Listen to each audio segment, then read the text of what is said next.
Hi, welcome back to my YouTube channel. This week I had a lovely time visiting a support group for people who have Parkinson's disease, and I was their guest speaker along with my friend Howard, who's a member of that group, and we had a wonderful time.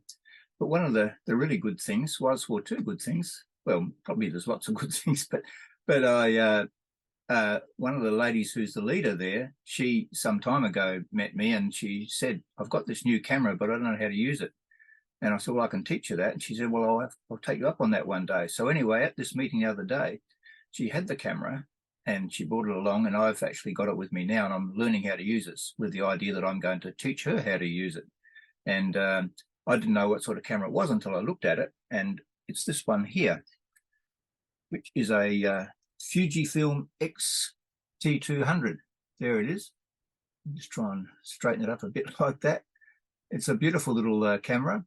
It's about the same size as my Olympus OMD EM5 Mark II. So it's about the same size as the Micro 4/3 cameras, but and it has interchangeable lenses that come off like that, you know. So, and it's very similar, but I'm not sure what the magnification factor is on these. So I must look that up with these lenses. But this is a 15 to 45 lens on here, and it feels beautiful. And when I first brought it home and turned it on, first of all, the battery was flat. You don't get a battery charger with this. You've got to plug a cord in. But I've got a universal battery charger here, which I was able to charge the battery up.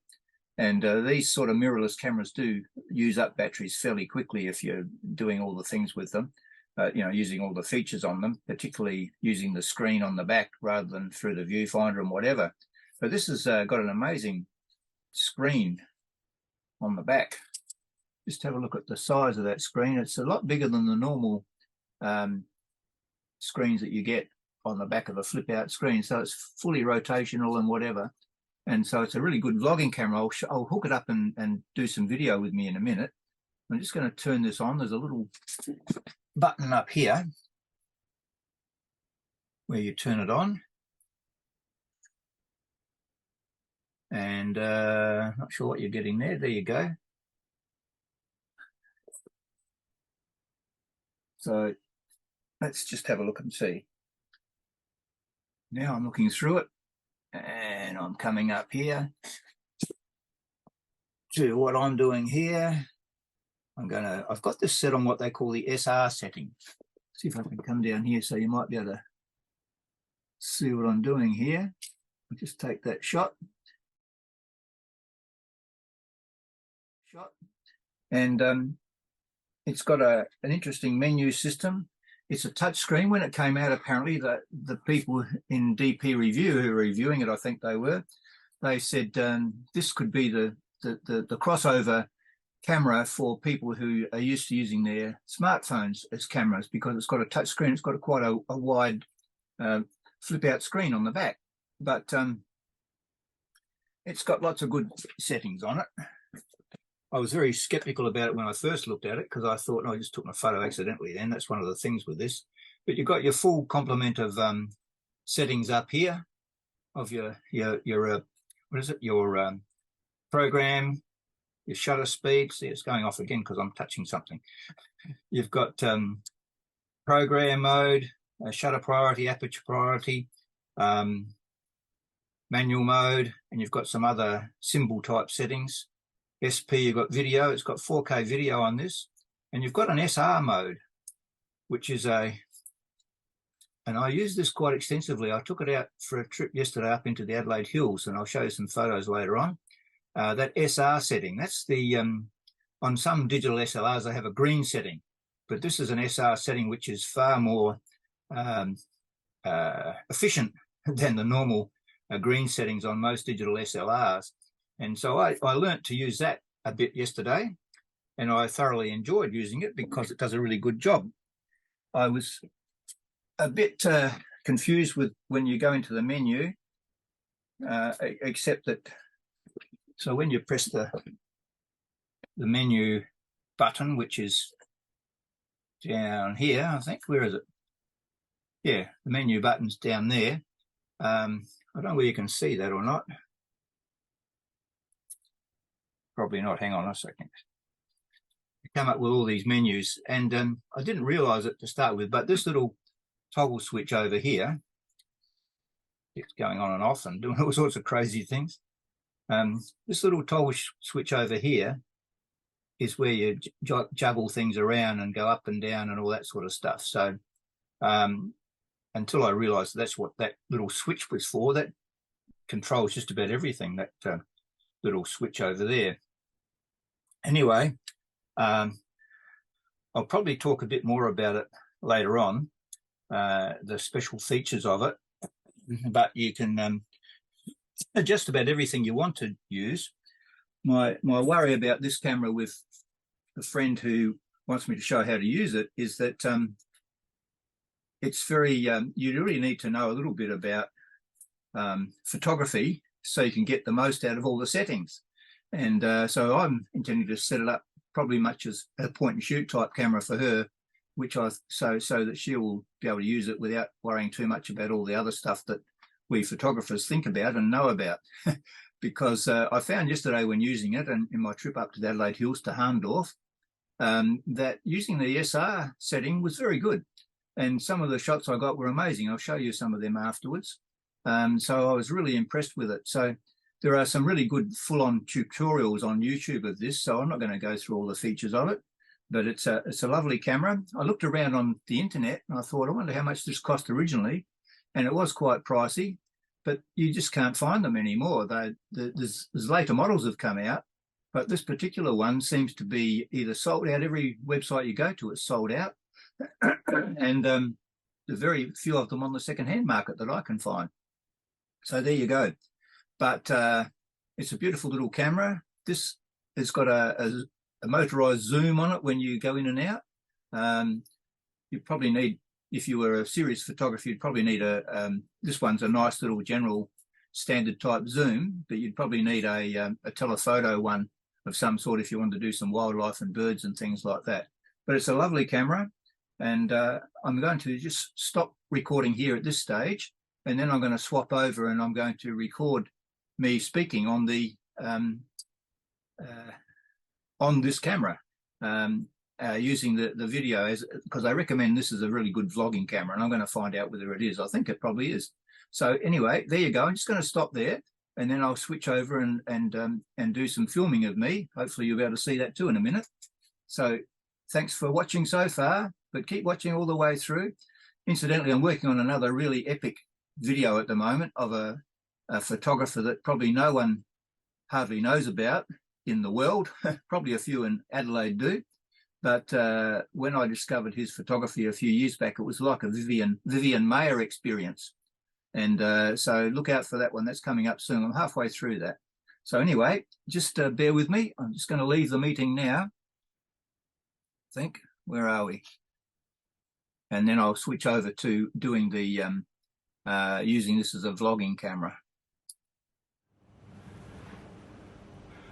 Okay, well, I think I'm recording now on this little Fuji Film X-T200, and I'm really impressed because this little it's got follow focus, and it's focusing on my face with a large square, a green square, and on my left eye with a smaller square. So it's eye focus and face focus, and it's following me everywhere I go. I'll come in closer. There you go. It's still working, and it's still recording. I'll try and show you this on. I've still got the iPhone hooked up, so we'll see if we can look at that there now. So there you go. That's the capabilities of this camera. It's got a little pop-up flash. I used that for some fill flash yesterday, and it's really just quite a lovely little camera. I probably wouldn't get one myself at the moment because I would have to change over to a whole new system and buy extra lenses and all that sort of stuff. And it doesn't have inbuilt anti-shake. It's got an electronic anti-shake system that you can pick up on the menu. But although I found yesterday, even in low light situations, and you'll see some shots in a minute, the focus was pretty good, and that's just using the SR setting.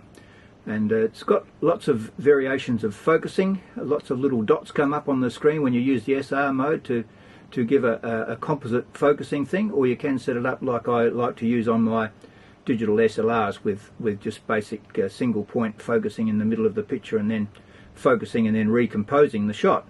So that's what I like to do with these cameras, but it's got a wealth of features on it.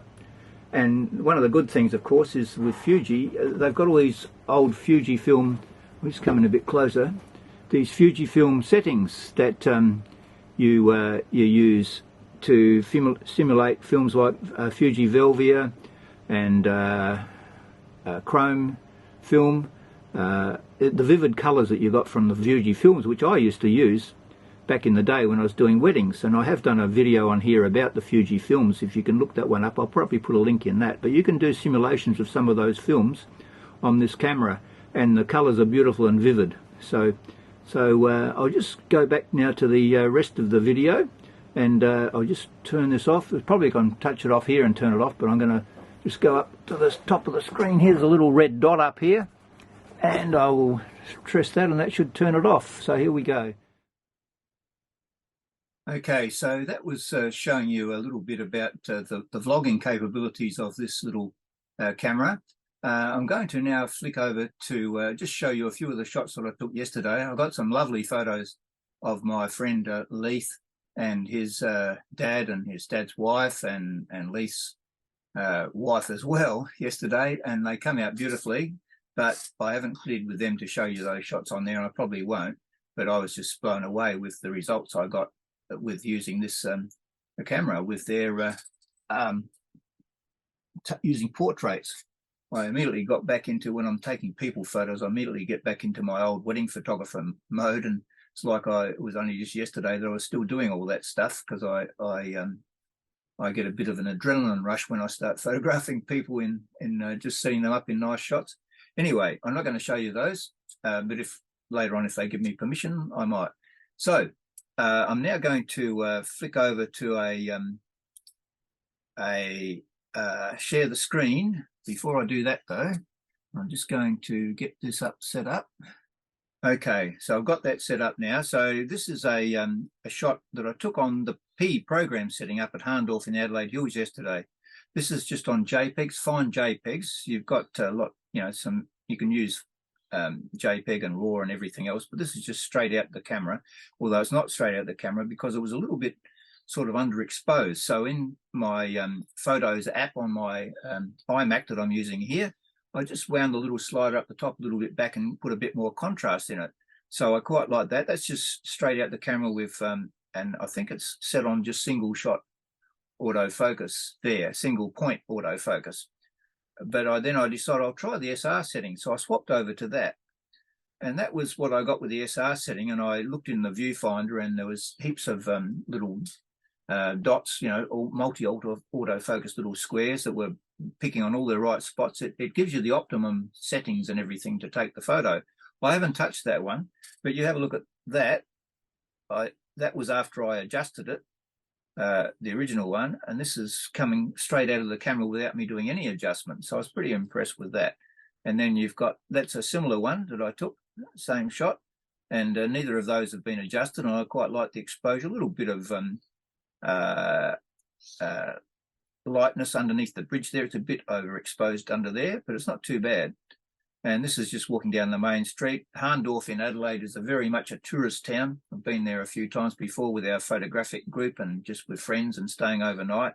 It's an old German settlers originally settled the town in the Adelaide Hills. It's a beautiful place, and there's always heaps of people there and lots of little souvenir shops and restaurants, and it's just a wonderful place to visit. If you're in Adelaide, you should go to Harndorf. Look it up on the internet and find out all about Harndorf. It's got a wonderful history. And that's the Harndorf Academy. Years ago, I did a wedding. I've done a couple of weddings in Harndorf, and I remember having doing the family photos up on those steps back there at the back there, doing some shots up there. And I've still got all those somewhere. And so that brings back memories. It's a beautiful old building, and they have a gallery and all sorts of arts and craft in there. That's looking the back. These are all just taken, I think, on SR. I'm not sure. I was just either SR or program, and they were coming out pretty good, just straight out the camera. I haven't done anything to these. and then there's that one there, and this is a little coffee shop just across the road from where that is, and I haven't done anything to change that at all. That's just as it comes straight out of the camera, and I've got photos that I've taken that on previous outings before up there, and that's a lovely little coffee shop come cafe. That's looking back to the Hahndorfer Kennedy on the other side of it, where the steps were. So it was reasonably bright sunshine. So I thought, well, this should come out okay. So that's just either on SR or program, probably SR. And that's another shot. So I stuffed up my editing before, but these are some shots taken inside the where we were having a meal, just set on SR on this camera, and the colours, there was hardly any light in there. They come out beautiful, the shots in there, this old car. And they had another car outside as well, and you'll see a picture that my friend Leith took of me standing out the front with that car there, and then it's a shot of the car by itself. No, sorry, the other one was me inside there, and there's the car outside as well.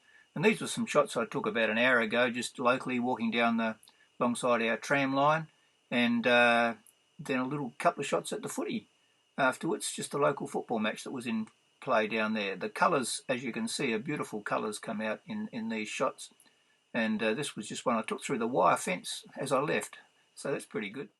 Okay, so here we are back here again. I'm going to have to do a bit of editing with this, but thanks for watching. There'll probably be some more shots that I'll come up with later on and show you on what I've taken with this camera. I'm hoping to go for quite a long walk today, and I'm going to take the camera with me, go down to the Glenelg beach, and might take some shots down there.